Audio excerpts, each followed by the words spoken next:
নবী আমার কাছে আসবে। আমি আজকে বড় খুশি, বড় আনন্দিত। এই নবীর কদম ধুলি পেয়ে আমার আরশ হয়ে যাবে ধন্য। আল্লাহু আকবার। এ আমার ভাইরা, এই দুনিয়ার জমিনে আর একজন নবীর মিরাজ হয়েছিল, নাম হলো মুসা কালিমুল্লাহ। হযরতে মুসা আলাইহিস সালাম তিনি যখন আল্লাহকে দেখতে চান, আল্লাহ তোমার সাথে আমি মিরাজ করব, আল্লাহ মিরাজ করব, মিরাজ করব, মিরাজ করব নিয়ে পাগল হয়ে গেল মুসা নবী। আল্লাহ বলতেছেন, মুসা রে তুমি আমাকে দেখতে পাবা না, কিন্তু মুসা ছাড়ার মতো লোক না। কথা বলেন ঠিক কিনা? মুসা ছাড়ে না। মুসা যখন ছাড়ে না তখন আল্লাহ বললেন, ঠিক আছে তুমি কোহিতুরে আসো। হযরত মুসা কালিমুল্লাহ যখন কোহিতুরে আসলো, সেখানে এসে তিনি যখন জুতা নিয়ে যখন ওই পাহাড়ে উঠতেছিল, তখন সেখানে আল্লাহ অর্ডার হলো, আল্লাহর হুকুম হলো, মুসা তোমার জুতা খুলে আসো। আর আপনার নবী, আমার নবী যখন এই ধুলক ভুলক ছাড়িয়ে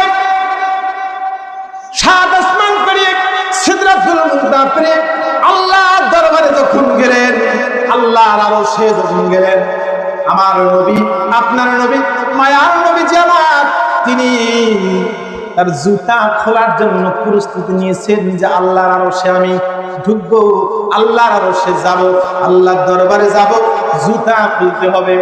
আমার নবীর আদব দেখেন, আমার নবী, আপনার নবী নিজে জুতা খোলার জন্য রেডি হয়ে গেছে। ভাইরা আমার, শুনতেছেন আপনারা? খারাপ লাগতেছে আপনাদের? আলোচনা চলবে? ভাইরা আমার, গভীর মনোযোগ। আল্লাহর হাবিব সাল্লাল্লাহু আলাইহি সাল্লাম তিনি যখন জুতা খুলবেন, আল্লাহ তাআলা হাবিবকে বললেন, হাবিব, ও আমার দোস্ত, আমার বন্ধু, আপনি জুতা খুলবেন না। আপনার কদম ছোঁয়া পাওয়ার জন্য, আপনার জুতার ধুলির ছোঁয়া পাওয়ার জন্য আমার আরশ দীর্ঘ দিন ধরে অপেক্ষা করতেছে। নবী গো, আপনার কদম ধুলি পেয়ে আমার আরশ আজকে ধন্য হয়ে যাবে। আল্লাহু আকবার।